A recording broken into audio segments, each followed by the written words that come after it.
ഈ ബാലസമാജ ക്യാമ്പിന് നേതൃത്വം കൊടുക്കുന്നതായ ബഹുമാന്യർ, ഈ ക്യാമ്പിൽ സംബന്ധിക്കുന്നതായ കുഞ്ഞുങ്ങളെ, നിങ്ങൾക്ക് എല്ലാവർക്കും എൻ്റെ സ്നേഹാഭിവാദ്യങ്ങൾ കർത്താവിൻ്റെ നാമത്തിൽ. നിങ്ങൾ സംസാരിക്കാതിരിക്കണം, അല്ലെങ്കിൽ ഞാൻ എന്തെങ്കിലും പറഞ്ഞിട്ട് പോകും, നിങ്ങൾ എന്തെങ്കിലും കേൾക്കും, കേട്ടെങ്കിലായി കേട്ടില്ലെങ്കിലായി, അതുപോരാ. അതുകൊണ്ട് എല്ലാവരും നിശബ്ദരായിരിക്കുകയും നിങ്ങൾ അറിയാൻ ആഗ്രഹിക്കുന്ന കാര്യങ്ങൾ പറയുന്നത് കുറിച്ചെടുക്കുകയൊക്കെ ചെയ്യണം. നിശബ്ദമായിട്ടില്ല ഇതുവരെ, ഇപ്പോഴും ബഹളം അവിടെ ഇവിടെ നടക്കുന്നുണ്ട്. ഇന്നത്തെ ഈ ക്ലാസിൻ്റെ വിഷയം സഭകൾ.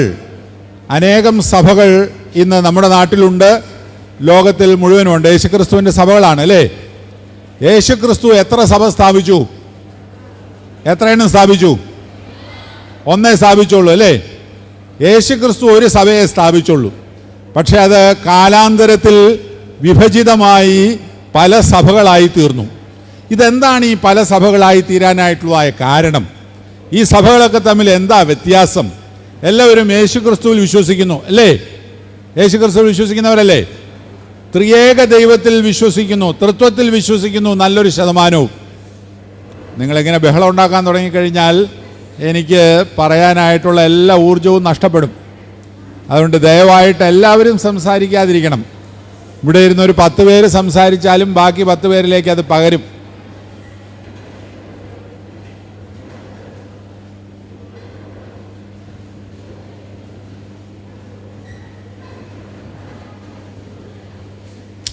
ശരി, വ്യത്യാസം എന്താണ്? എവിടെയൊക്കെയാണ് പ്രശ്നങ്ങൾ ഉണ്ടായിട്ടുള്ളത്? ഞാനൊരു ചെറിയ ഉദാഹരണം ചോദിക്കാം. നിങ്ങൾ പറഞ്ഞു നമ്മളെല്ലാവരും യേശു ക്രിസ്തുവിൽ വിശ്വസിക്കുന്നു എന്നല്ലേ? ചെറിയ ചോദ്യം ചോദിക്കട്ടെ. യേശു ക്രിസ്തു ആരാണ്? ദൈവമാണോ അതെയോ മനുഷ്യനാണോ? മനുഷ്യൻ. ഇവിടെ നിന്ന് കിട്ടിയ ഉത്തരം. വേറെ വല്ല അഭിപ്രായമുണ്ടോ? ദൈവം എന്ന് അവിടെ കേൾക്കുന്നു. വേറെ വല്ല ഉത്തരവുണ്ടോ? ദൈവപുത്രനാണെന്ന് പറഞ്ഞു എന്ന് പറഞ്ഞാൽ ദൈവമാണെന്നേ ആയുള്ളൂ അല്ലേ? വേറെ ഇവിടെ ഈ സ്ത്രീകൾക്ക്, പെൺകുട്ടികൾക്ക് അഭിപ്രായമൊന്നുമില്ലേ?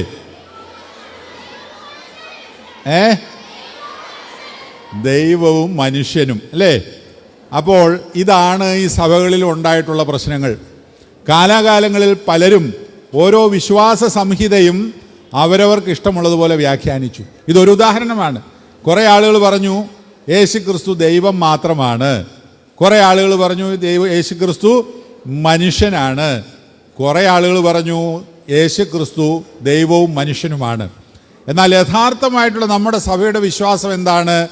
കർത്താവായ യേശു ക്രിസ്തു പൂർണ്ണ ദൈവവും പൂർണ്ണ മനുഷ്യനുമാണ്. ആ പൂർണ്ണ എന്നുള്ളതിനൊരു വളരെ പ്രത്യേകതയുണ്ട്, ഒരു ഇമ്പോർട്ടൻസ് ഉണ്ട്. അപ്പോൾ എല്ലാവരും ഒന്ന് പറഞ്ഞേ, കർത്താവായ യേശു ക്രിസ്തു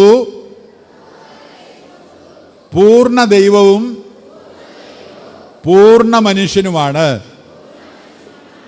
ഇതാണ് നമ്മുടെ സഭയുടെ പഠിപ്പിക്കൽ.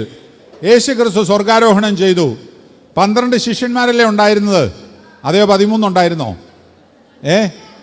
12 ഉണ്ടായിരുന്നുള്ളൂ അല്ലേ? ഈ ശിഷ്യന്മാർ ലോകത്തിൻ്റെ നാനാഭാഗങ്ങളിലേക്കും പോയി സുവിശേഷം അറിയിച്ചു. അവിടെയൊക്കെ ക്രിസ്ത്യാനികളെ ഉണ്ടാക്കി. ആ ക്രിസ്ത്യാനികളെല്ലാം വളർന്നു വന്നപ്പോൾ അതാത് സ്ഥലങ്ങളിൽ പലതരത്തിലുള്ള വിശ്വാസങ്ങളൊക്കെ ഉണ്ടായി. ഈ ഏക സഭയിൽ ആദ്യമായിട്ടൊരു വിഭജനം ഉണ്ടാകുന്നത് AD 325 ആണ് എന്ന് പറയാം. AD 325. AD 325 എന്നൊക്കെ പറയുമ്പോഴത്തേക്കോ ഇതൊക്കെ നടന്ന കാര്യമാണോ നടക്കാത്ത കാര്യമാണോ ആർക്കറിയാം എന്ന് ആരും ചിന്തിക്കാൻ ഇടവരരുത്. ഇതെല്ലാം ചരിത്രരേഖകളുടെ അടിസ്ഥാനത്തിൽ കൃത്യമായി മനസ്സിലാക്കി രേഖപ്പെടുത്തിയിട്ടുള്ള കാര്യങ്ങളാണ്. AD 325 നിഖ്യ എന്ന് പറയുന്നതായ സ്ഥലത്ത് ഒരു സുന്നഹദോസ് കൂടി അല്ലേ? നിങ്ങൾ സൺഡേ സ്കൂളിൽ പഠിച്ചിട്ടുണ്ടായിരിക്കാം.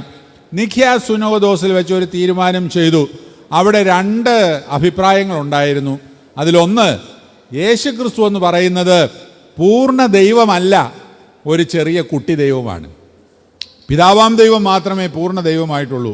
അതിൻ്റെ താഴെയുള്ള ഒരു കുട്ടി ദൈവമാണ് യേശു ക്രിസ്തു എന്ന് കുറേ പേര് പഠിപ്പിച്ചു. അപ്പോൾ യഥാർത്ഥ സത്യവിശ്വാസികൾ പറഞ്ഞു തെറ്റാണ്. തൃത്വത്തിൽ ഒരുവനായ യേശു ക്രിസ്തു പിതാവിനോടൊപ്പം എന്നും ഉണ്ടായിരുന്നു, പൂർണ്ണ ദൈവമാണ്. അല്ലാതെ അതിൻ്റെ താഴെ ഒരു കുട്ടി ദൈവമാണെന്ന് പഠിപ്പിക്കുന്നത് തെറ്റാണെന്ന് പറഞ്ഞു. അങ്ങനെ അങ്ങോട്ടും ഇങ്ങോട്ടും പല ആർഗ്യുമെൻസും ഉണ്ടായി.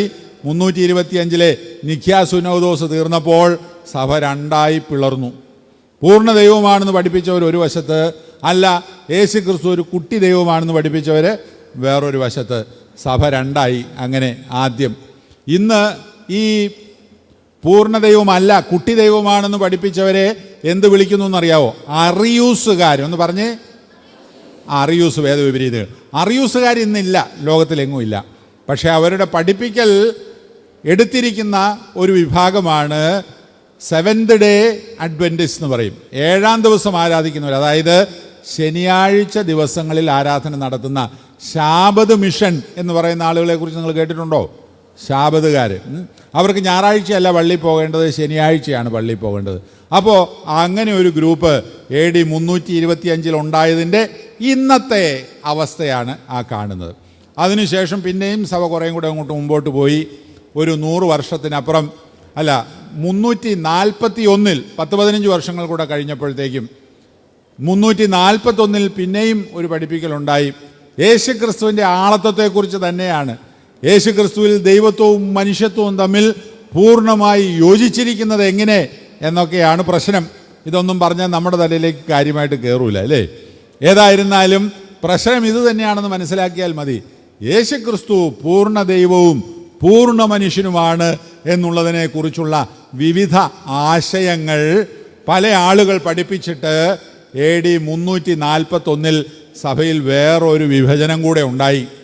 അവിടെ പിരിഞ്ഞുപോയ ഒരു ചെറിയ കൂട്ടത്തിൻ്റെ പേരാണ് നെസ്തോറിയ വിശ്വാസികൾ എന്ന് പറയും. ഒന്ന് പറഞ്ഞ നെസ്തോറിയർ. നെസ്തോറിയർ പഠിപ്പിച്ചത് എന്താണെന്ന് വെച്ചാൽ, യേശു ക്രിസ്തുവിൽ ദൈവത്വവും മനുഷ്യത്വവും ഉണ്ട്. അങ്ങനെ ഇരിക്കുമ്പോൾ ദൈവമാണ്, അങ്ങനെ ഇരിക്കുമ്പോൾ മനുഷ്യനാണ്. നമുക്കറിയാൻ പാടില്ലേ, ചില മനുഷ്യർക്ക് രാത്രിയിൽ ഒരു സ്വഭാവം, പകൽ വേറെ ഒരു സ്വഭാവം, അല്ലേ? പകൽ കാണുമ്പോൾ എന്ത് മാന്യന്മാരാ, നല്ല വസ്ത്രങ്ങളൊക്കെ ഇട്ട് മുഖത്ത് പൗഡറൊക്കെ ഇട്ട് തലയൊക്കെ ചീകി നല്ല ഭംഗിയായിട്ട് നടക്കും. രാത്രിയാകുമ്പോൾ ചിലപ്പോൾ നടക്കുന്നത് 4 കാലയിലായിരിക്കും. അവരുടെ അവസ്ഥയൊക്കെ മാറും. രാവിലെ കണ്ടപ്പോൾ തിരിച്ചറിഞ്ഞവരെ ഒന്നും രാത്രിയാകുമ്പോൾ ചിലപ്പോൾ തിരിച്ചറിയില്ല എന്ന് പറയുന്ന പോലെ സ്വഭാവത്തിന് ഇങ്ങനെ മാറ്റം ഉണ്ടായിക്കൊണ്ടിരിക്കും. ഇതാണ് നെസ്തോറിയർ പഠിപ്പിച്ചത്. യേശുക്രിസ്തു അത്ഭുതങ്ങൾ ചെയ്തപ്പോൾ ദൈവത്വം കാണാം. യേശുക്രിസ്തു കരഞ്ഞപ്പോൾ, വിശന്നപ്പോൾ, ക്ഷീണിതനായി കണ്ടപ്പോൾ അവിടെയൊക്കെ മനുഷ്യത്വം കാണാം. അപ്പോൾ സഭയുടെ പിതാക്കന്മാർ പറഞ്ഞു, യേശുക്രിസ്തു അങ്ങനെയാണെങ്കിൽ ഈ സ്വഭാവം മാറുന്ന ഒരാളാണോ? അത് ശരിയായിട്ടുള്ളൊരു പണിയാണോ ഈ സ്വഭാവം മാറുന്നത്? അതുകൊണ്ട് സഭയുടെ പിതാക്കന്മാർ പഠിപ്പിച്ചു, എപ്പോഴും പൂർണ്ണ ദൈവവും പൂർണ്ണ മനുഷ്യനുമാണ് യേശുക്രിസ്തു എന്ന് പഠിപ്പിച്ചു. അങ്ങനെ പൂർണ്ണ ദൈവവും പൂർണ്ണ മനുഷ്യനും എപ്പോഴും അല്ല എന്ന് പറഞ്ഞവരാണ് നെസ്തോറിയ വിശ്വാസികൾ. അവർ പിരിഞ്ഞുപോയി. ഇന്ന് ആ സഭയുണ്ട്, ഇന്ന് ലോകത്തിലുണ്ട്. നമ്മുടെ നാട്ടിൽ തൃശ്ശൂർ ഭാഗത്ത് കേന്ദ്രീകരിച്ച് കൽദായക്കാർ എന്ന് പറയുന്ന ഒരു വിഭാഗം. തൃശ്ശൂർ ഭാഗത്തുനിന്ന് വന്നിട്ടുള്ള ആരെങ്കിലും ഉണ്ടെങ്കിൽ ഒന്ന് കൈവക്കിക്കേ. തൃശ്ശൂർ ഭാഗം ആരുമില്ല. അവിടെ നിന്ന് ഇവിടം വരെ യാത്ര ചെയ്ത് വരാനുള്ള ബുദ്ധിമുട്ടുകൊണ്ടായിരിക്കും. അതുകൊണ്ട് അവിടെയുള്ളവർക്ക് ആ സഭയെക്കുറിച്ച് കൂടുതലായി അറിയാം. അതുകൊണ്ടാണ് ഞാൻ ചോദിച്ചത്. കാരണം തൃശ്ശൂർ ഭാഗത്ത് മാത്രം ഒതുങ്ങി നിൽക്കുന്ന ഒരു സഭയാണ് കൽദായ സുറിയാനി സഭ എന്ന് പറയും. അവരുടെ വിശ്വാസം നെസ്തോറിയ വിശ്വാസമാണ്. അതിനും ശേഷം AD 451 കൽക്കിദോൻ സുനഹദോസ്, കൽക്കിദോൻ എന്ന് പറയുന്ന സ്ഥലത്തൊരു സുനഹദോസ് കൂടി. അവിടെയും ഇതൊക്കെ തന്നെയായിരുന്നു പ്രശ്നം. യേശുക്രിസ്തുവിൻ്റെ ആളത്വവും യേശുക്രിസ്തുവിലുള്ള ദൈവത്വവും മനുഷ്യത്വവും എങ്ങനെ യോജിച്ചിരിക്കുന്നു, ഇത് വലിയൊരു പ്രശ്നമാണ്, അല്ലേ? നമുക്ക് തന്നെ മനസ്സിനൊന്നും മനസ്സിലാക്കാൻ, ബുദ്ധിക്ക് മനസ്സിലാക്കാൻ പ്രയാസമാണ്. ഒരാൾ പൂർണ്ണ ദൈവവും പൂർണ്ണ മനുഷ്യനുമാണെന്നൊക്കെ പറഞ്ഞാൽ മനുഷ്യൻ്റെ ബുദ്ധിക്ക് അത് കയറാൻ പ്രയാസമാണ്. അതുകൊണ്ടാണ് പിതാക്കന്മാർ പറഞ്ഞ് ഈ പഠിപ്പിക്കലൊക്കെയും പകുതി ഒരു രഹസ്യമാണ്, ഇതൊക്കെ മനുഷ്യൻ്റെ ബുദ്ധിക്ക് മനസ്സിലാക്കാൻ പ്രയാസമുള്ള സംഗതികളാണെന്ന് പിതാക്കന്മാർ പറഞ്ഞു. ഏതായിരുന്നാലും AD 451 കൽക്കിദോനിൽ വെച്ച് കൂടിയ സുനഹദോസിൽ സഭയിൽ വീണ്ടും പിളർപ്പുണ്ടായി. കൽക്കിദോൻ സുനഹദോസിനെ അംഗീകരിച്ചവർ ഒരു വശത്ത്, കൽക്കിദോൻ സുനഹദോസിനെ അംഗീകരിക്കാത്തവർ മറ്റൊരു വശത്ത്. കൽക്കിദോൻ സുനഹദോസിൻ്റെ ആ വിശ്വാസ നിർവചനം അംഗീകരിച്ചവരും അംഗീകരിക്കാത്തവരുമായിട്ട് രണ്ടായി വീണ്ടും സഭ പിളർന്നു. അതിൽ നമ്മുടെ സഭ നിൽക്കുന്നത് കൽക്കിദോൻ സുന്നോദോസിനെ അംഗീകരിക്കാത്തവരുടെ പക്ഷത്താണ്. കൽക്കിദോൻ സുന്നോദോസിൽ യേശുക്രിസ്തുവിനെ കുറിച്ചുള്ളതായ ഒരു നിർവചനം കൊടുത്തു, ഒരു ഡെഫിനിഷൻ കൊടുത്തു. ആ ഡെഫിനിഷൻ നമ്മൾ അംഗീകരിക്കുന്നില്ല. അതായത് യേശുക്രിസ്തുവിൽ രണ്ട് സ്വഭാവങ്ങളും മനുഷ്യത്വവും ദൈവത്വവും വേറിട്ട് കാണാം എന്നുള്ളതായിരുന്നു കൽക്കിദോൻ സുന്നോദോസിലെ ഡെഫിനിഷൻ. അത് നമ്മൾ അംഗീകരിച്ചില്ല. വേറിട്ട് കാണാൻ പറ്റില്ല. പൂർണ്ണ മനുഷ്യനും പൂർണ്ണ ദൈവവുമാണ്, എപ്പോഴും പൂർണ്ണ മനുഷ്യനും പൂർണ്ണ ദൈവവുമാണ്. എന്നാൽ ഈ മനുഷ്യത്വവും ദൈവത്വവും യേശുക്രിസ്തുവിൽ വേറിട്ട് കാണാനായിട്ട് സാധിക്കുകയില്ല എന്നുള്ളതാണ് നമ്മൾ പഠിപ്പിച്ചതായ ആ പ്രത്യേകത എന്ന് പറയുന്നത്. അങ്ങനെ കൽക്കിദോൻ സുന്നോദോസിനെ അംഗീകരിക്കാത്ത സഭകളുടെ കൂട്ടത്തെയാണ് ഇന്ന് ഓറിയന്റൽ ഓർത്തഡോക്സ് സഭകൾ എന്ന് വിളിക്കുന്നത്. ഈ അടുത്ത ദിവസമെങ്കിലും പത്രത്തിൽ എന്തെങ്കിലും കണ്ടായിരുന്നോ? നമ്മുടെ സഭയിൽ വെച്ച് ഓറിയന്റൽ ഓർത്തഡോക്സ് സഭകളുടെ ഒരു കൂട്ടായ്മ, ഒരു ഡയലോഗ്, എക്യുമെനിക്കൽ സംവാദം നടത്തിയതായിട്ട് ആരെങ്കിലും വായിച്ചു കേട്ടോ? വായിച്ചോ? എവിടെയാണ് നടന്നത്? പാമ്പാക്കുട. അറിയാവുന്നവരുണ്ട്. എൻ്റെ സ്വദേശമാണിത് കേട്ടോ. അതുകൊണ്ട് അത് കേൾക്കുമ്പോൾ എനിക്ക് അഭിമാനമുണ്ട്. പാമ്പാക്കുട വെച്ച് ഓറിയന്റൽ ഓർത്തഡോക്സ് സഭകളിലെ, അതായത് ഇന്ന് ഈ കൽക്കിദോൻ സുന്നോദോസിനെ അംഗീകരിക്കാത്ത ഓറിയന്റൽ ഓർത്തഡോക്സ് സഭകളിൽ പെടുന്ന 3-4 സഭകളുണ്ട്. ഏതൊക്കെയാണെന്നുള്ളത് പറയാം. ഒന്നാമത് ഈജിപ്തിലെ സഭ. നിങ്ങൾ കുറിച്ചോളുക. ഓറിയന്റൽ ഓർത്തഡോക്സ് സഭകൾ ഏതെല്ലാം? ഈജിപ്തിലെ സഭ, അഥവാ അതിന് കോപ്റ്റിക് സഭ എന്നും പേര് പറയും. കോപ്റ്റിക് സഭ. രണ്ടാമത് അന്ത്യോക്യയിലെ സുറിയാനി സഭ. അതായത് അന്ത്യോക്യൻ പാത്രിയർക്കീസ് ഉണ്ടല്ലോ നമ്മൾ പറയുന്നത്, അദ്ദേഹത്തിൻ്റെ കീഴിലുള്ള സഭ. അന്ത്യോക്യയിലെ സുറിയാനി സഭ, സിറിയൻ ഓർത്തഡോക്സ് സഭ. മൂന്നാമത് അർമീനിയൻ സഭ.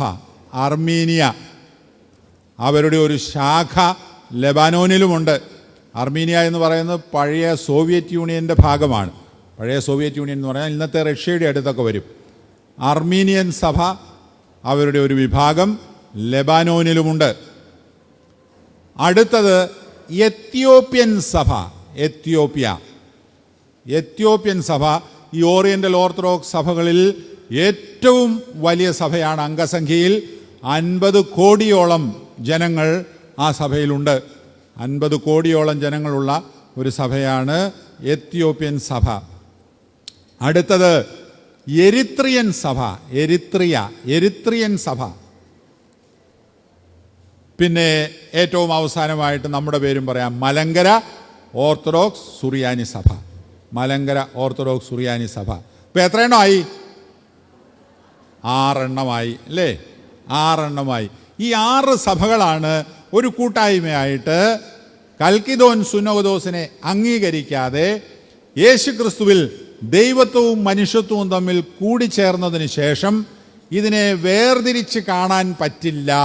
അതായത് അങ്ങനെ ഇരിക്കുമ്പോൾ ദൈവവും അങ്ങനെ ഇരിക്കുമ്പോൾ മനുഷ്യനുമായിട്ട് ദൈവത്വവും മനുഷ്യത്വവും വേർതിരിച്ച് കാണാൻ സാധിക്കുകയില്ല എന്ന് വിശ്വസിച്ച് പഠിപ്പിക്കുന്ന 6 സഭകളുടെ ലിസ്റ്റാണ് ഇപ്പോൾ നിങ്ങൾ എഴുതിയത്. ഈ 6 സഭകളും കൂടെ ഒരുമിച്ച് കൂടിയാണ് ഈ അടുത്ത ദിവസങ്ങളിൽ എക്യുമെനിക്കൽ ഡയലോഗ് നടത്തിയത്. കത്തോലിക്കാ സഭയുമായിട്ട്, റോമൻ കത്തോലിക്കാ സഭയുമായിട്ടുള്ളതായ ഡയലോഗ് നടത്തിയത്. ഓക്കെ, അപ്പോൾ അങ്ങനെ AD 451 ഉണ്ടായതായ ഡിവിഷനെ കുറിച്ചാണ് ഇപ്പോൾ നമ്മൾ പറഞ്ഞത്. അതിനുശേഷം വീണ്ടും ചരിത്രം, സഭയുടെ ചരിത്രം മുമ്പോട്ട് പോയി കഴിഞ്ഞപ്പോൾ ഈ കൽക്കിദോൻ സുന്നോദോസിനെ അംഗീകരിച്ചവരുടെ നടുവിൽ പിന്നെയും പിളർപ്പുണ്ടായി. കൽക്കിദോൻ സുന്നോദോസിനെ 451 അംഗീകരിച്ചവർ തന്നെ രണ്ടായി പിളർന്നു.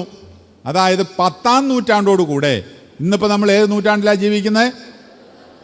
21-ാം നൂറ്റാണ്ടിൽ. അതായത് ഒരു 1100 വർഷം മുമ്പ് നടന്ന കാര്യമാണ് ഈ പറയുന്നത്. 10-ാം നൂറ്റാണ്ടോടുകൂടെ ഗ്രീക്കുകാരും ലത്തീൻകാരും, അതായത് റോമൻ കത്തോലിക്കരും ഗ്രീക്ക് ഓർത്തഡോക്സ് സഭകളും രണ്ടായി പിരിഞ്ഞു. അതിന് പല കാരണങ്ങളുണ്ടായിരുന്നു. അതായത് ശനിയാഴ്ചത്തെ ഉപവാസം, വിശുദ്ധ കുർബാനയെ സംബന്ധിക്കുന്നതായ പഠിപ്പിക്കൽ, ഇതുപോലത്തെ കാര്യങ്ങളിലാണ് ലത്തീൻ സഭയും അല്ലെങ്കിൽ റോമൻ കത്തോലിക്ക സഭയും ഗ്രീക്ക് സഭകളും തമ്മിൽ വേർപിരിഞ്ഞു പോയത്. അതുപോലെ തന്നെ അധികാരത്തിൻ്റെ പ്രശ്നമുണ്ടായിരുന്നു. ഏറ്റവും പ്രധാനമായിട്ടുള്ളത് പത്രോസിൻ്റെ പരമാധികാരത്തെക്കുറിച്ചുള്ളതായ പഠിപ്പിക്കലായിരുന്നു. റോമൻ കത്തോലിക്ക സഭയുടെ പ്രത്യേക പഠിപ്പിക്കൽ എന്താണെന്ന് ചോദിച്ചാൽ, കർത്താവിൻ്റെ 12 ശ്ലീഹന്മാരിൽ ഏറ്റവും മൂത്തതാരാണ്? ഏറ്റവും മൂത്തതാരാണ്? പത്രോസ് ശ്ലീഹ ഏറ്റവും മുമ്പൻ, അതായത് മൂത്തയാളാണ്.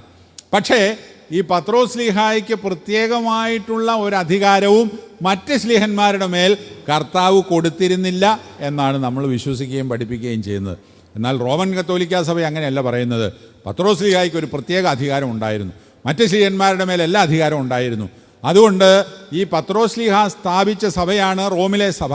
അതുകൊണ്ട് റോമിലെ സഭയുടെ തലവൻ, അതായത് മാർപ്പാപ്പ, മറ്റെല്ലാവർക്കും തലവനായിരിക്കണം, ബാക്കിയുള്ള സകല സഭകളും അദ്ദേഹത്തിന് കീഴ്പ്പെട്ടിരിക്കണം എന്ന് പഠിപ്പിച്ചപ്പോൾ ഗ്രീക്ക് സഭയിലെ ആളുകൾ, ഗ്രീസിൽ നിന്ന്, ആ പ്രദേശത്ത് നിന്ന് വന്നവർ പറഞ്ഞു, നിങ്ങളുടെ പഠിപ്പിക്കലും കൊണ്ട് അവിടെ ഇരുന്നേച്ചാൽ മതി, ഞങ്ങൾക്ക് ഇതൊന്നും അംഗീകരിക്കാൻ ഇഷ്ടമില്ല. ഞങ്ങൾക്കൊക്കെ പ്രാദേശിക തലവന്മാരുണ്ട്, ഞങ്ങളുടെ സഭയുടെ തലവന്മാർ ഞങ്ങളുടെ രാജ്യത്ത് തന്നെ ഉണ്ട്. അതിനെല്ലാം വിട്ടിട്ട് ഈ റോമായിലെ പാപ്പായ്ക്ക് വന്ന അടിമകളായിരിക്കേണ്ടതായ ആവശ്യം ഞങ്ങൾക്കില്ല എന്ന് ഗ്രീക്കുകാർ പറഞ്ഞപ്പോൾ അവിടെ വീണ്ടും ഒരു തിരിവുണ്ടായി. പിന്നെ കത്തോലിക്ക സഭയുടെ ഉള്ളിൽ, അതായത് 10-ാം നൂറ്റാണ്ടിന് ശേഷം റോമൻ കത്തോലിക്ക സഭ, അതിൻ്റെ ഉള്ളിൽ തന്നെ 16-ാം നൂറ്റാണ്ടായപ്പോഴേക്കും വലിയ ഒരു വേർതിരിവുണ്ടായി. 16-ാം നൂറ്റാണ്ടിൽ എന്താ സംഭവിച്ചത്? മാർട്ടിൻ ലൂഥർ എന്ന് പറയുന്ന ആളെക്കുറിച്ച് നിങ്ങൾ കേട്ടിട്ടുണ്ടോ? രണ്ടുപേരുണ്ട്. ഒന്ന് മാർട്ടിൻ ലൂഥർ കിങ് ആണ്, അതല്ല കേട്ടോ, കിങ് ഇല്ലാത്ത മാർട്ടിൻ ലൂഥറാണിത്. മാർട്ടിൻ ലൂഥർ കിങ് അമേരിക്കയിലെ കറുത്ത വർഗത്തിന് വേണ്ടിയിട്ട് പോരാടിയ ആളാണ്. ഇത് വെറും മാർട്ടിൻ ലൂഥർ, അതായത് 16-ാം നൂറ്റാണ്ടിൽ ജർമ്മനിയിൽ ജനിച്ചു വളർന്ന ഒരു റോമൻ കത്തോലിക്ക പുരോഹിതനായിരുന്നു മാർട്ടിൻ ലൂഥർ. അദ്ദേഹം റോമൻ കത്തോലിക്ക സഭയുടെ പല അനാചാരങ്ങളെയും കണ്ട് മനം മടുത്തിട്ട് അദ്ദേഹം പറഞ്ഞു, ഈ ആചാരാനുഷ്ഠാനങ്ങളൊക്കെ തെറ്റാണ്. അതായത് മരിച്ചവർക്ക് വേണ്ടി പ്രാർത്ഥിക്കേണ്ട ആവശ്യമില്ല, പരിശുദ്ധന്മാരോട് പ്രത്യേകിച്ച് മധ്യസ്ഥത അപേക്ഷിക്കേണ്ട ആവശ്യമില്ല. അതുപോലെ തന്നെ കുർബാന എന്നൊക്കെ പറയുന്നത് വളരെ സിമ്പിളായിട്ടുള്ള കാര്യമാണ്. അത് കർത്താവിൻ്റെ ശരീരവും രക്തവും ഒന്നും അല്ല. കുർബാന എന്ന് പറയുന്നത് വെറുതെ കർത്താവിൻ്റെ ഓർമ്മയ്ക്ക് വേണ്ടി നിർവഹിക്കുന്ന ഒരു സംഗതി എന്നുള്ളതേ ഉള്ളൂ എന്നെല്ലാം അദ്ദേഹം പഠിപ്പിച്ചു. ഉപവാസവും നോമ്പും ഒന്നും ആവശ്യമുള്ളതല്ല. ഇതൊക്കെയാണ് അദ്ദേഹം പഠിപ്പിച്ചത്. അതായത് മാർട്ടിൻ ലൂഥർ വലിയൊരു വിപ്ലവത്തിൻ്റെ നേതാവായി 16-ാം നൂറ്റാണ്ടിൽ യൂറോപ്പിൽ ഉയർത്തെഴുന്നേറ്റു. അദ്ദേഹം റോമൻ കത്തോലിക്ക സഭയിൽ അനേകം അനാചാരങ്ങൾ ആ കാലഘട്ടത്തിൽ ഉണ്ടായിരുന്നു എന്നാണ് പറയപ്പെടുന്നത്. ഉദാഹരണത്തിന് ഈ ദണ്ഡന വിമോചനം എന്ന് പറയുന്ന ഒരു സംഗതിയുണ്ട്. എന്താ ഈ ദണ്ഡന വിമോചനം എന്ന് പറഞ്ഞാൽ? ഒരാൾ ഈ ലോകത്തിൽ ജീവിച്ചിരിക്കുമ്പോൾ പാപം ചെയ്യുന്നില്ലേ എല്ലാവരും? ആ പാപം ചെയ്യുമ്പോൾ അതിന് ശിക്ഷ അനുഭവിക്കണ്ടേ? അതിപ്പം മരിച്ചു കഴിഞ്ഞാലും ശിക്ഷ അനുഭവിക്കണ്ടേ? മരിച്ചു കഴിഞ്ഞാൽ അനുഭവിക്കുന്ന ശിക്ഷയുടെ കാലാവധി കുറയ്ക്കാൻ ചില പണിയൊക്കെ ഉണ്ട്. അത് പള്ളി പണിയുന്നതിന് സംഭാവന കൊടുക്കുക, അല്ലെങ്കിൽ വിശുദ്ധന്മാരുടെ അസ്ഥികളിൽ പോയി മുത്തുക, തീർത്ഥാടനം നടത്തുക, അങ്ങനത്തെ കാര്യങ്ങളൊക്കെ ചെയ്താൽ നമുക്ക് ഈ പാപത്തിന് അനുസൃതമായി നിശ്ചയിക്കപ്പെട്ടിട്ടുള്ള ശിക്ഷയിൽ നിന്ന് മോചനം ലഭിക്കും, കുറവ് ലഭിക്കും. ഇത് നമ്മൾ പഠിപ്പിക്കുന്നതല്ല കേട്ടോ. റോമൻ കത്തോലിക്ക സഭ 16-ാം നൂറ്റാണ്ടിൽ പഠിപ്പിച്ചിരുന്ന കാര്യമാണ് ഈ പറയുന്നത്. അപ്പോൾ അതിനുവേണ്ടി വത്തിക്കാനിലെ സെൻറ്റ് പീറ്റേഴ്സ് ബസലിക്കായൊക്കെ വളരെ മോടി പിടിപ്പിച്ച് പണിയാൻ വേണ്ടി കാശ് വേണ്ടേ? ഈ കാശുണ്ടാക്കുന്നതിന് വേണ്ടി ഇതുപോലത്തെ പണിയൊക്കെ ചെയ്തു. ബസലിക്ക പണിയുന്നതിന് $1000 കൊടുക്കുന്നവന് 100 ദിവസത്തെ ദണ്ഡന വിമോചനം, 100 ദിവസം നരകത്തിൽ കിടക്കണമെങ്കിൽ അതിൽ നിനക്ക് മോചനം ലഭിക്കും എന്ന് സഭ പ്രഖ്യാപിച്ചു. അതുപോലെ ഓരോ കാര്യങ്ങളും കാശുണ്ടാക്കുന്നതിന് വേണ്ടി ദണ്ഡന വിമോചനം കൊടുത്തും. അതുപോലത്തെ അനാചാരങ്ങൾ സഭയിൽ കടന്നുകൂടിയപ്പോഴാണ് മാർട്ടിൻ ലൂഥർ പറഞ്ഞത് ഇതെല്ലാം അനാവശ്യമാണ്. പക്ഷേ മാർട്ടിൻ ലൂഥർ മറ്റൊരറ്റത്തേക്ക് പോയി. ചരിത്രകാരന്മാർ പറയുന്നത് ചെളി പുരണ്ടിരുന്നതായ ഒരു കത്തോലിക്ക സഭയെ കുളിപ്പിച്ച് വെടിപ്പാക്കാൻ വേണ്ടിയിട്ടാണ് ലൂഥർ ശ്രമിച്ചത്. അതായത് കൊച്ചുകുട്ടികളെയൊക്കെ നമ്മൾ ബക്കറ്റിലോ അല്ലെങ്കിൽ പാളയിലോ ഒക്കെ കിടത്തി കുളിപ്പിക്കുകയല്ലേ? കൊച്ചു കുഞ്ഞുങ്ങളുടെ ദേഹത്ത് അഴുക്കൊക്കെ പുരളുമ്പോൾ ബക്കറ്റിലോ പാളയിലോ ഒക്കെ കിടത്തി കുളിപ്പിക്കും. കുളിപ്പിച്ച് കഴിഞ്ഞിട്ട് നമ്മൾ വെള്ളം പുറത്ത് കളയും അല്ലേ? കൊച്ചിനെ ആ കൂടെ കളയാറുണ്ടോ? ഇല്ല, കുഞ്ഞിനെ നമ്മൾ കളയാറില്ല, പക്ഷെ വെള്ളം കളയും, അഴുക്ക് പുരണ്ട വെള്ളം അല്ലേ? അതുപോലെയാണ് ചരിത്രകാരന്മാർ പറയുന്നത്. റോമൻ കത്തോലിക്ക സഭയെ കഴുകി വെടുപ്പാക്കി കുളിപ്പിച്ച് ശുദ്ധീകരിക്കാൻ മാർട്ടിൻ ലൂഥർ ശ്രമിച്ചു. പക്ഷെ അവസാനം കുളിപ്പിച്ച് കഴിഞ്ഞപ്പോൾ വെള്ളം കളഞ്ഞ കൂട്ടത്തിൽ കൊച്ചും കൂടെ അങ്ങോട്ട് പോയി എന്നാണ് പറയുന്നത്. കുഞ്ഞും കൂടെ അങ്ങ് പോയി എന്ന് പറഞ്ഞാൽ എല്ലാം നശിപ്പിച്ചു എന്ന് ചുരുക്കം. അഴുക്ക് മാത്രം കളയാനേ മാർട്ടിൻ ലൂതർ ഉദ്ദേശിച്ചുള്ളൂ. പക്ഷെ അവസാനം വന്നപ്പോൾ കാതലായ സർവ്വതും തിരസ്കരിച്ച് ദൂരെ കളയുന്ന അവസ്ഥയുണ്ടായി. ഏതായിരുന്നാലും 16-ാം നൂറ്റാണ്ട് മുതൽ യൂറോപ്പിലുണ്ടായി പ്രോട്ടസ്റ്റന്റ് സഭകൾ. പ്രൊട്ടസ്റ്റ് എന്ന് പറഞ്ഞാൽ എന്താ അർത്ഥം? പ്രൊട്ടസ്റ്റ് എന്ന് പറഞ്ഞാൽ എന്താ അർത്ഥം? പ്രതിഷേധം അല്ലേ? പ്രൊട്ടസ്റ്റ് ചെയ്യുന്നവരാണ് പ്രൊട്ടസ്റ്റന്റുകാർ. എന്തിനെതിരായിട്ട് അവർ പ്രൊട്ടസ്റ്റ് ചെയ്തത്? റോമൻ കത്തോലിക്ക സഭയുടെ അനാവശ്യമായിട്ടുള്ള പഠിപ്പിക്കലുകൾക്കെതിരെ പ്രൊട്ടസ്റ്റ് ചെയ്തു. അവരാണ് പ്രൊട്ടസ്റ്റന്റുകാർ. ഈ പ്രൊട്ടസ്റ്റന്റുകാർ 16-ാം നൂറ്റാണ്ട് മുതൽ വളർന്ന് അതിൻ്റെ അകത്ത് തന്നെ ഒരുപാട് അവാന്തര വിഭാഗങ്ങളുണ്ടായി. കാരണം പ്രൊട്ടസ്റ്റന്റുകാരുടെ ഒരു പ്രത്യേക ചിന്താഗതി എന്താണെന്ന് ചോദിച്ചാൽ, വേദപുസ്തകം ആർക്ക് വേണമെങ്കിലും വ്യാഖ്യാനിക്കാം.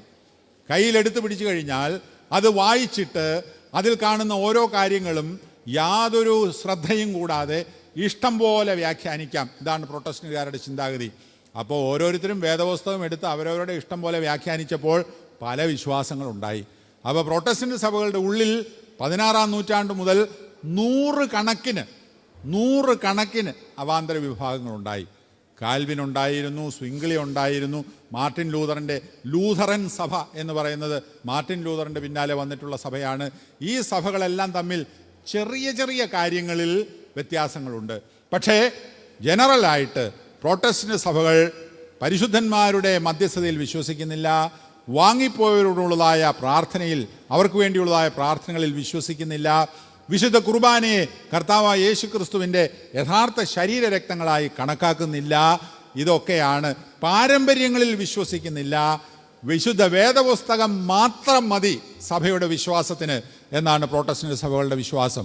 അല്ലാതെ പാരമ്പര്യങ്ങളൊന്നും ഇല്ല, പാരമ്പര്യങ്ങൾക്കൊന്നും യാതൊരു പ്രാധാന്യവുമില്ല എന്നാണ് അവർ വിചാരിക്കുന്നത്. അതിൽ കുറേ ആളുകൾ കൊച്ചു കുഞ്ഞുങ്ങളെ ചെറുപ്പത്തിലെ മാമോദിസ മുക്കുകയില്ല പ്രൊട്ടസ്റ്റന്റ് സഭകളുടെ. കാരണം വിശ്വസിക്കാൻ പ്രായമായതിനു ശേഷമേ മാമോദിസ കൊടുക്കാവൂ എന്ന് അവർ വിശ്വസിക്കുന്നു. നിങ്ങളൊക്കെ മാമോദിസ ഏറ്റവരാണോ? ആണോ? ഒരു ഉറപ്പ് പോരല്ലോ. അതെ, ഉറപ്പ് കുറവുണ്ടോ? നല്ല ഉറപ്പുണ്ട്. പക്ഷെ ആരെങ്കിലും ഓർക്കുന്നുണ്ടോ മാമോദിസ ഏറ്റത്? ഉണ്ടോ? ഓർക്കുന്നുണ്ടോ?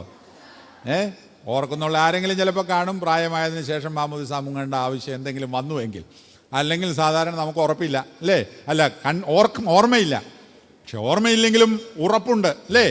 എൻ്റെ മാതാപിതാക്കൾ എന്നോട് പറഞ്ഞു, കർത്താവായ യേശു ക്രിസ്തുവിൻ്റെ നാമത്തിൽ അല്ലെങ്കിൽ വിശുദ്ധ തൃത്വത്തിൻ്റെ നാമത്തിൽ മാമോദിസ ഏറ്റ ആളാണെന്നുള്ളതായ ഉറപ്പ് നമുക്ക് എല്ലാവർക്കും ഉണ്ട്. എന്നാൽ പ്രൊട്ടസ്റ്റന്റ് സഭകളിലെ ചില വിഭാഗക്കാർ പറയുന്നു, പ്രായമായി സ്വയം വിശ്വസിക്കാൻ സാധിക്കുന്നുവെങ്കിൽ മാത്രം മാമോദിസ മുക്കിയാൽ മതി എന്നുള്ളത്. എന്നാൽ പ്രൊട്ടസ്റ്റന്റ് വിഭാഗത്തിൽ തന്നെ വേറെ ചിലർ ചെറുപ്പത്തിലെ തന്നെ മാമോദിസ മുക്കുന്നവരുമുണ്ട്. അപ്പോൾ ഇതൊക്കെയാണ് ആഗോള തലത്തിൽ സഭകൾ തമ്മിലുള്ളതായ വേർതിരിവിൻ്റെ കാരണങ്ങളും കാലഘട്ടങ്ങളും. ഞാനൊന്ന് പെട്ടെന്ന് പറഞ്ഞോട്ടെ. ഒന്നാമത് 325 അല്ലേ?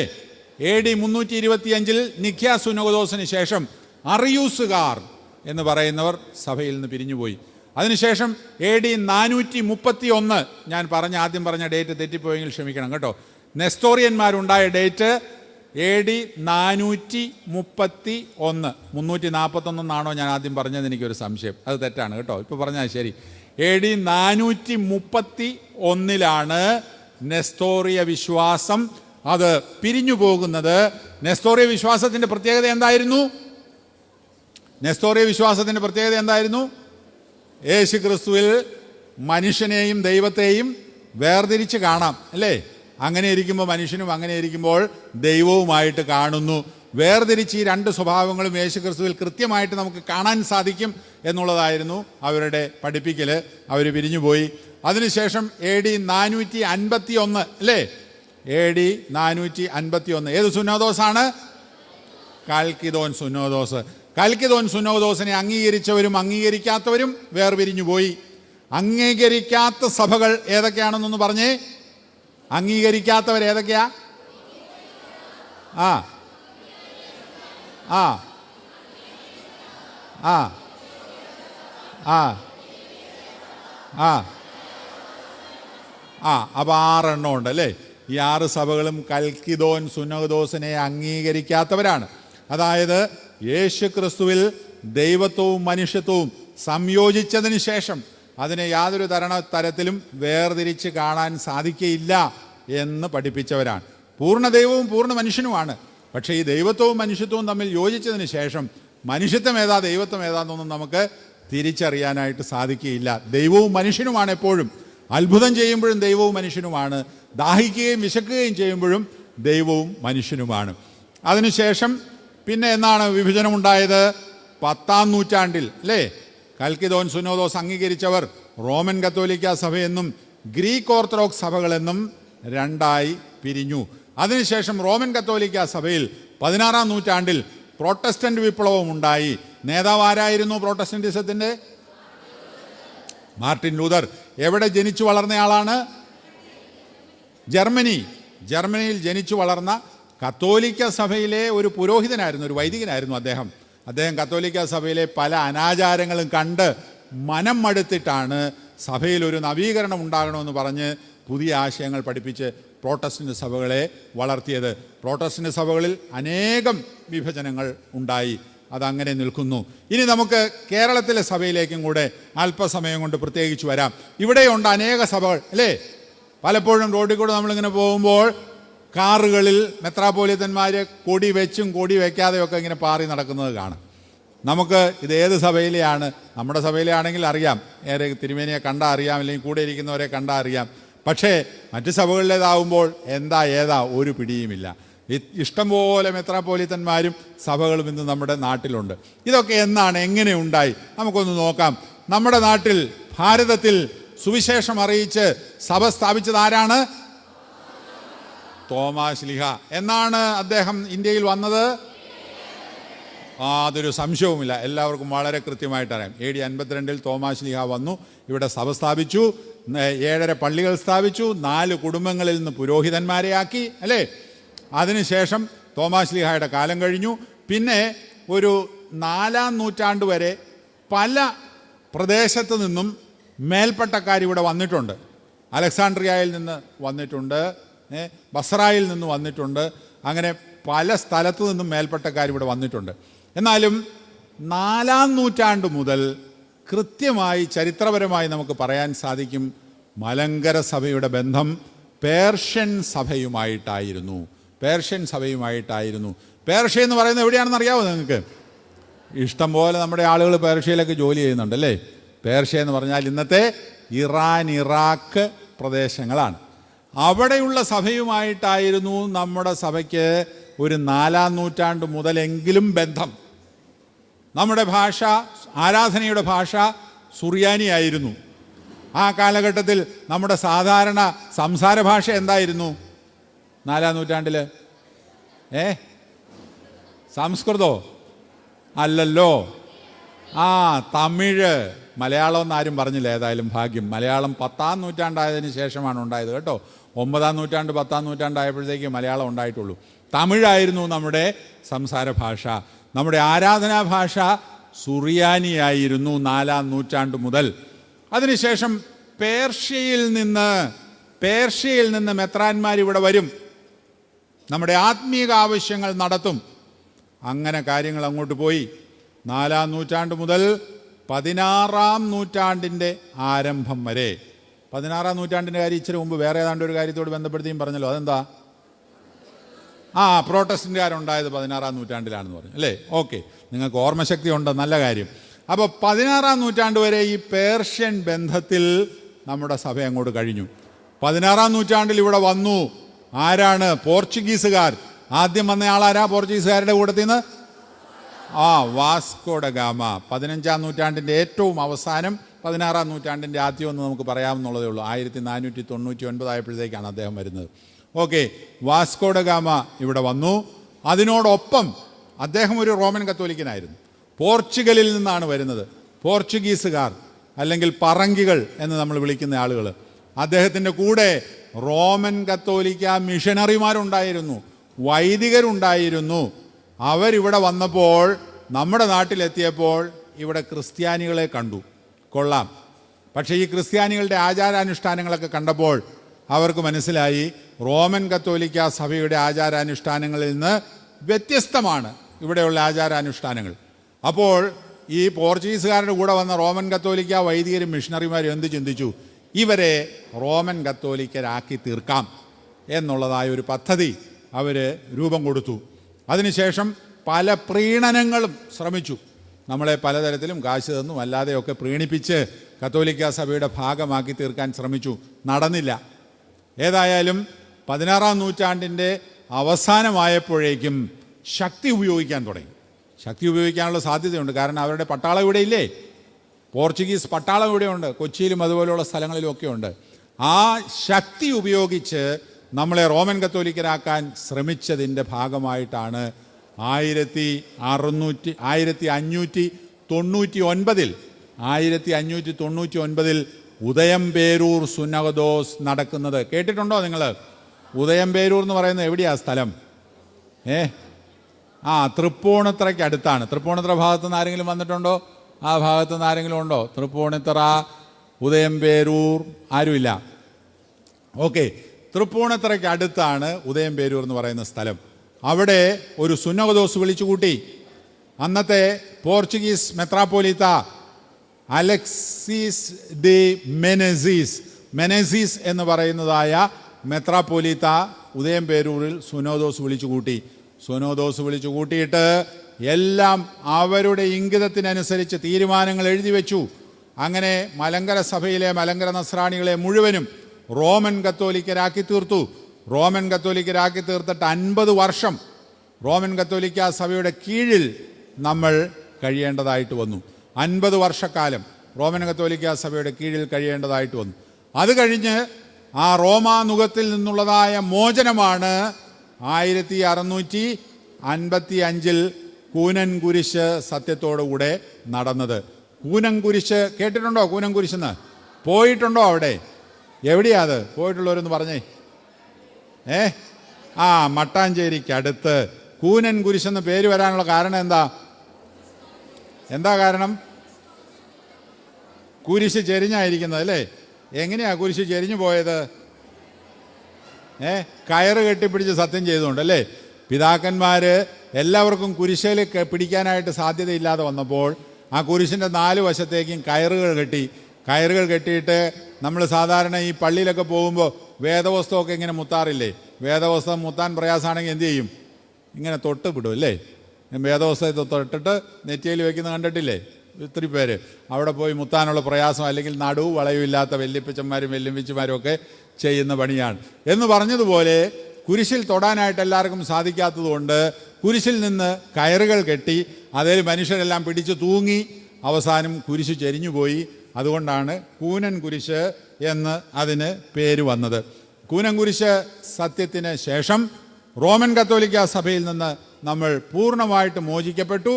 അത് കഴിഞ്ഞപ്പോൾ ഏതെങ്കിലും ഒരു സഭയായിട്ട് ബന്ധം വേണ്ടേ? നമുക്ക് പട്ടക്കാരുണ്ടാകണ്ടേ? നമുക്ക് മെത്രാപ്പോലിത്തന്മാരുണ്ടാകണ്ടേ? അതിനു വേണ്ടിയിട്ട് നമ്മൾ ശ്രമിച്ചപ്പോൾ അന്ത്യോക്യായിലെ സുറിയാനി സഭയുമായിട്ട് ഒരു ബന്ധം സ്ഥാപിക്കാനായിട്ട് നമുക്ക് സാധിച്ചു. 1665 ആദ്യമായിട്ട് അന്ത്യോക്യായിൽ നിന്നൊരു മെത്രാപ്പോലിത്ത ഇവിടെ വരുന്നത്. ഇന്നിപ്പോൾ പാത്രിയർക്കീസ് വിഭാഗക്കാരെ പറഞ്ഞു പരത്തുന്നത് ഇവിടെ സഭയുണ്ടായ കാലം മുതൽ അന്ത്യോക്യായിലെ പിതാക്കന്മാരാണ് ഇവിടെ വന്നുകൊണ്ടിരുന്നത് എന്നാണ്. ശുദ്ധ നുണയാണ്, അബദ്ധമാണ്. നുണ പറഞ്ഞു പഠിപ്പിക്കുകയാണ് നമ്മളെ അവര്. 1665, അതായത് 17-ാം നൂറ്റാണ്ടിൻ്റെ പകുതിക്ക് ശേഷമാണ് അന്ത്യോക്യൻ സഭയുമായിട്ട് ഒരു ബന്ധം നമുക്കുണ്ടാകുന്നത്. അതിനുശേഷം അന്ത്യോക്യായിൽ നിന്ന് പിതാക്കന്മാരെല്ലാം വന്നുകൊണ്ടിരുന്നു. അന്ത്യോക്യായിൽ നിന്ന് പിതാക്കന്മാർ വന്നപ്പോഴാണ് ഇന്നത്തെ നമ്മുടെ ആരാധനാക്രമങ്ങളെല്ലാം നമുക്ക് കിട്ടിയത്.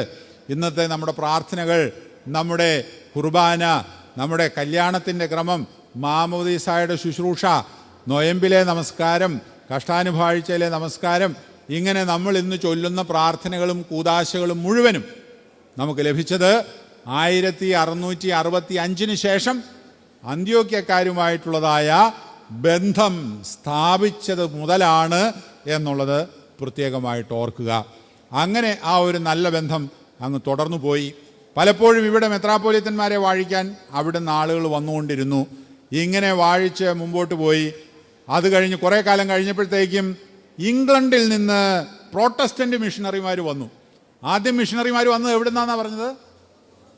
പോർച്ചുഗലിൽ നിന്ന്. അവരേത് സഭയിൽപ്പെട്ടവരായിരുന്നു? റോമൻ കത്തോലിക്ക സഭയിൽപ്പെട്ടവരായിരുന്നു. അതിനുശേഷം 19-ാം നൂറ്റാണ്ടായപ്പോഴേക്കും ഇംഗ്ലണ്ടിൽ നിന്ന് ആംഗ്ലിക്കൻ മിഷണറിമാർ അല്ലെങ്കിൽ പ്രോട്ടസ്റ്റൻ്റ് മിഷണറിമാർ വരാൻ തുടങ്ങി. പ്രോട്ടസ്റ്റൻറ്റും റോമൻ കത്തോലിക്കായും തമ്മിലുള്ള വ്യത്യാസം പറഞ്ഞതാണല്ലോ അല്ലേ? ഓർമ്മയുണ്ടല്ലോ വ്യത്യാസങ്ങൾ എന്തൊക്കെയാണെന്നുള്ളത്. അപ്പോൾ 19-ാം നൂറ്റാണ്ട് മുതൽ ആംഗ്ലിക്കൻ സഭയിൽ നിന്ന് പ്രോട്ടസ്റ്റൻ്റ് മിഷണറിമാർ വരാൻ തുടങ്ങി. അവർ നമ്മളുമായിട്ട് നല്ല ബന്ധം സ്ഥാപിച്ചു. നല്ല ബന്ധം സ്ഥാപിച്ചു എന്ന് പറഞ്ഞാൽ ഇംഗ്ലീഷ് ഭരണാധികാരികളുടെ കൂട്ടത്തിൽ കേണൽ മക്കോളി, കേണൽ മൺട്രോ എന്നൊക്കെ കേട്ടിട്ടുണ്ടോ? മൺട്രോ എന്ന് കേട്ടിട്ടുണ്ടോ? മൺട്രോ തുരുത്തെന്ന് കേട്ടിട്ടുണ്ടോ? അത് ഈ ആലപ്പുഴയുള്ളവർ കേട്ട് കാണും മൺട്രോ തുരുത്തെന്ന് പറയുന്നത്. മൺട്രോ എന്ന് പറയുന്നത് ഒരു ബ്രിട്ടീഷ് ഭരണാധികാരിയായിരുന്നു. കേരളത്തിലെ റെസിഡൻറ്റ് എന്ന് പറയും. കേരളത്തെ ഭരിച്ചിരുന്ന ബ്രിട്ടീഷ് ഭരണാധികാരിയാണ് റെസിഡൻറ്റ്. കേണൽ മക്കാളി, അതിനുശേഷം മൺട്രോ. മൺട്രോ മണ്ടനൊന്നും ആയിരുന്നില്ല കേട്ടോ. മൺട്രോ ഇവിടെ വന്ന് ഒത്തിരി നല്ല കാര്യങ്ങൾ ചെയ്തു. നമ്മുടെ പഴയ സെമിനാരി സ്ഥാപിച്ചിട്ട് എത്ര വർഷമായി? ഉറക്കെ പറഞ്ഞേ. 200 വർഷമായി ഈ പഴയ സെമിനാരി. അപ്പം എന്നായിരിക്കും സ്ഥാപിച്ചത്?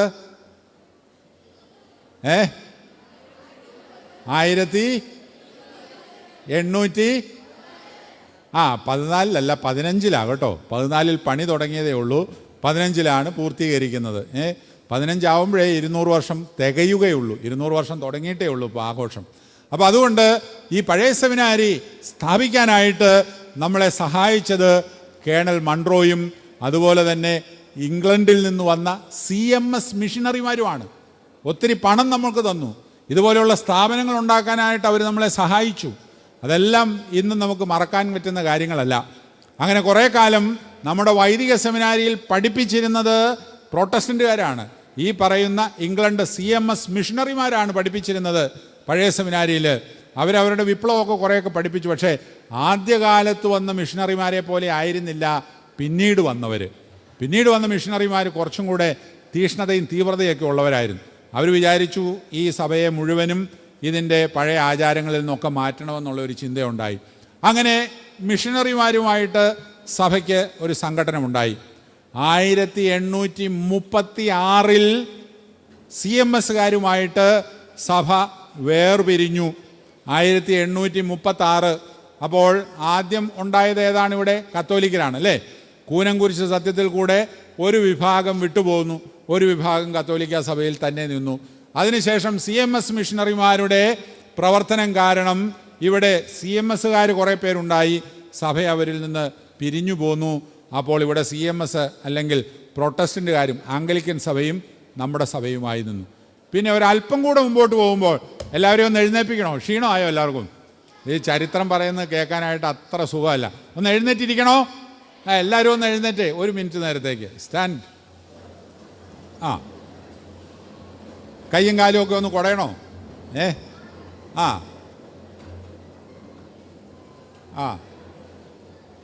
ഓക്കെ ഇരുന്നോളൂ.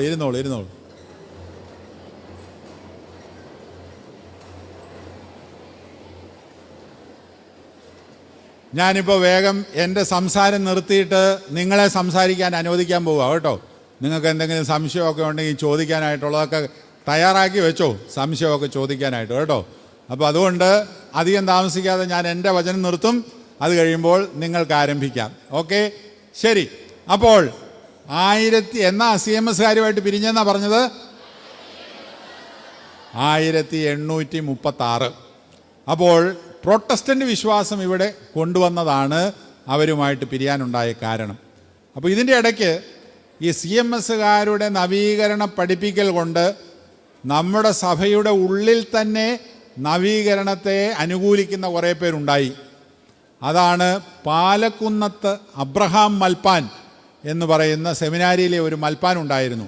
പാലക്കുന്നത്ത് അബ്രഹാം മൽപ്പാൻ. ഈ അബ്രഹാം മൽപ്പാൻ അദ്ദേഹത്തിൻ്റെ അനുയായിയായിരുന്ന, അദ്ദേഹത്തിൻ്റെ ബന്ധുവായിരുന്ന മാത്യൂസ് എന്ന് പറയുന്നയാളെ അന്ത്യോക്യായിൽ അയച്ച് മെത്രാൻ പട്ടം ഏൽപ്പിച്ച് ഇങ്ങോട്ട് കൊണ്ടുവന്നു. അദ്ദേഹമാണ് മാത്യൂസ് മാർ അത്താനാസിയോസ് എന്ന് പറയും.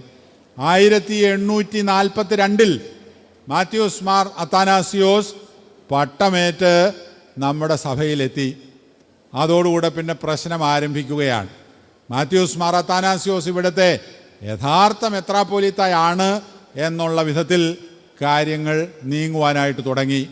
അപ്പോഴാണ് നമ്മൾ അന്ത്യോക്യ പാത്രിയർക്കീസിൻ്റെ ബന്ധത്തിൽ പത്രോസ് തൃതീയൻ എന്ന് പറയുന്നതായ പാത്രിയർക്കീസ് ബാവായെ ഇവിടെ ക്ഷണിച്ചു വരുത്തി. 1875 മാത്യൂസ് അത്താനാസിയോസിൻ്റെ നവീകരണ പഠിപ്പിക്കലുകളിൽ നിന്ന് സഭയെ രക്ഷപ്പെടുത്താൻ വേണ്ടിയിട്ടാണ് അന്ത്യോക്യ പാത്രിയർക്കീസ് പത്രോസ് തൃതീയൻ മലങ്കര സഭയിലേക്ക് വരുന്നത്. എന്നിട്ട് ഇവിടെ വന്ന് മാത്യൂസ് അത്താനാസിയോസിനെ മുടക്കി സഭയുടെ പള്ളികളെല്ലാം സഭയ്ക്ക് കിട്ടാൻ പാകത്തിന് കേസുകളൊക്കെ കൊടുത്തു. അന്നത്തെ മലങ്കര മെത്രാപ്പോലീത്തായിരുന്ന പുലിക്കോട്ടിൽ ജോസഫ് മാർ ദിവന്നാസിയോസ് മെത്രാപ്പോലീത്ത തിരുമേനി കേസുകളൊക്കെ നടത്തി വിജയിച്ചു കഴിഞ്ഞപ്പോൾ സഭയിൽ വീണ്ടും ഒരു പിളർപ്പും കൂടെ ഉണ്ടായി. 1890 മാർത്തോമാ സഭ പിരിഞ്ഞു പോകുന്നു. മാർത്തോമാ സഭ പിരിഞ്ഞു പോകുന്നു. ഇന്നിവിടെ ഇഷ്ടം പോലെയുള്ള ഒരു സഭയാണ് അല്ലേ? അതുകൊണ്ട് എല്ലാവർക്കും അറിയാം മാർത്തോമാ സഭയെക്കുറിച്ച്. മാർത്തോമാ സഭ പിരിഞ്ഞു പോകുന്നത് എന്നാണെന്നാണ് പറഞ്ഞത്? 1890. മാർത്തോമാ സഭയും നമ്മുടെ സഭയും തമ്മിൽ എന്താ വ്യത്യാസം? എന്താ വ്യത്യാസം? മാർത്തോമാ സഭ ഒരു പ്രോട്ടസ്റ്റന്റ് സഭയാണ്. അതായത് പരിശുദ്ധന്മാരോട് പ്രാർത്ഥിക്കേണ്ട, മരിച്ചവർക്ക് വേണ്ടി പ്രാർത്ഥന വേണ്ട, നോമ്പും അതുപോലത്തെ കാര്യങ്ങളൊന്നും വേണ്ട, അതുപോലെ തന്നെ വിശുദ്ധ കുർബാന കർത്താവിൻ്റെ ശരീരവും രക്തവുമാണെന്ന് കൃത്യമായിട്ട് അവർ വിശ്വസിക്കുന്നില്ല. പാരമ്പര്യങ്ങൾ ഒന്നും വേണ്ട, വേദപുസ്തകം മാത്രം മതി രക്ഷയ്ക്ക് ആസ്പദമായിട്ട്. വേദപുസ്തകത്തെ നമുക്ക് ഇഷ്ടമുള്ളതുപോലെ വ്യാഖ്യാനിക്കാം. ഇതൊക്കെയാണ് മാർത്തോമാ സഭയുടെ പഠിപ്പിക്കലുകൾ. അതേസമയം നമ്മൾ മരിച്ചവർക്ക് വേണ്ടിയുള്ള പ്രാർത്ഥനയിൽ അടിയുറച്ച് വിശ്വസിക്കുന്നു, പരിശുദ്ധന്മാരോടുള്ള പ്രാർത്ഥനയിൽ അടിയുറച്ച് വിശ്വസിക്കുന്നു, സഭയുടെ പാരമ്പര്യങ്ങൾ പ്രധാനമാണെന്ന് വിശ്വസിക്കുന്നു, വിശുദ്ധ കുർബാന യഥാർത്ഥത്തിൽ കർത്താവിൻ്റെ ശരീരവും രക്തവുമാണ് എന്ന് നമ്മൾ വിശ്വസിക്കുന്നു. ഇതെല്ലാമാണ് മാർത്തോമാ സഭയുമായിട്ടുള്ള വ്യത്യാസങ്ങളെന്ന് പറയുന്നത്. മാർത്തോമാ സഭയിൽ തന്നെ വീണ്ടും ചില വിഘടനങ്ങൾ പിൽക്കാലത്തുണ്ടായി. അതിൽ നിന്നാണ് ഇവാഞ്ചലിക്കൽ സഭ എന്ന് പറയുന്ന സമൂഹം ഉണ്ടായത്. അതുപോലെ തന്നെ നമ്മുടെ സഭയുടെ ചരിത്രം 1890 ശേഷം വീണ്ടും മുൻപോട്ട് പോകുമ്പോൾ 1930 ഒരു സംഘം ആളുകൾ കത്തോലിക്ക സഭയോട് കൂട്ടായ്മ പ്രഖ്യാപിച്ച് അങ്ങോട്ട് ചേർന്നു. അവരെയാണ് ഇന്ന് റീത്തുകാരെന്ന് വിളിക്കുന്നത്. മലങ്കര റീത്തെന്ന് പറയും. കത്തോലിക്ക സഭയുടെ ഭാഗമാണ്, പക്ഷേ ആരാധനാക്രമം മുഴുവനും നമ്മുടേതാണ്. യാതൊരു വ്യത്യാസവുമില്ല.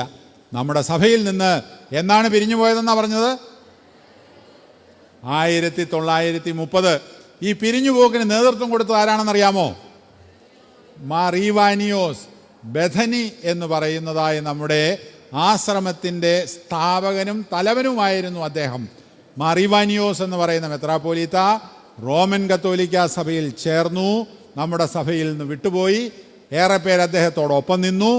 അത് ഒരു പുതിയ സഭയായി കത്തോലിക്ക സഭയോട് ചേർന്ന് നിൽക്കുന്നു. അതിനുശേഷം പിന്നെ ഉണ്ടായിട്ടുള്ള പ്രശ്നമെന്ന് പറയുന്നത് പാത്രിയർക്കീസുകാരുമായിട്ടുള്ളതായ പ്രശ്നം മാത്രമേ ഉള്ളൂ. അത് ഇന്നും തുടരുന്നു. അതിൽ വിശ്വാസ വ്യത്യാസമൊന്നുമില്ല. ഒരൊറ്റ കാര്യം മാത്രമേ പാത്രിയർക്കീസുകാർ വിശ്വാസത്തിൻ്റെ വ്യത്യാസത്തിൽ പറയുന്നുള്ളൂ. അതെന്താണ്? പത്രോസിൻ്റെ പരമാധികാരം. പത്രോസ് ലീഹ അന്ത്യോക്യയിലെ സഭ സ്ഥാപിച്ചു. അതുകൊണ്ട് പത്രോസിൽ നിന്ന് മാത്രമേ വൈദിക നൽവരങ്ങൾ ഒഴുകി വരികയുള്ളൂ, വേറെ ഒരു വഴിക്കും വരില്ലെന്നാണ് അവർ പറയുന്നത്. അങ്ങനെയാണെങ്കിൽ ലോകത്തിൽ എത്രയോ സഭകളുണ്ട്. ഈ സഭകൾക്ക് മുഴുവനും പട്ടം കൊടുത്തത് പത്രോസ് ലീഹായിൽ നിന്ന് ഒഴുകി വരുന്ന വൈദിക പാരമ്പര്യമാണോ? ഒരിക്കലുമല്ല. അതാത് സ്ഥലത്ത് ശ്ലീഹന്മാർ പോയി സുവിശേഷം അറിയിച്ചു, അവിടെ പള്ളികൾ സ്ഥാപിച്ചു, അവിടെ വൈദികരെ ആക്കി. തോമാ ശ്ലീഹ ഇന്ത്യയിൽ വന്നു, എത്ര പള്ളി സ്ഥാപിച്ചു? എത്ര ഭവനങ്ങളിൽ നിന്ന് വൈദികരെ ആക്കി? അതൊക്കെ പത്രോസ് ലീഹായിൽ നിന്ന് വന്നതാണോ? പത്രോസ് ലീഹായിൽ നിന്ന് വന്നതാണോ? അല്ല. അപ്പോൾ പിന്നെ ഈ പത്രോസ് ലീഹായിൽ നിന്ന് മാത്രമേ വൈദിക നൽവരങ്ങൾ ഒഴുകുകയുള്ളൂ എന്ന് പറയുന്നത് ശുദ്ധ അബദ്ധമാണ്. യാതൊരു അടിസ്ഥാനവുമില്ല.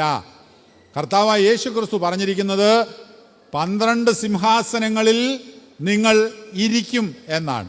12 സിംഹാസനങ്ങൾ എന്ന് പറഞ്ഞാൽ എല്ലാ ശിഷ്യന്മാർക്കും സിംഹാസനം ഉണ്ടല്ലേ, ഇല്ലെങ്കിൽ പിന്നെ 12 ഉണ്ടാവുമോ? ഇല്ല.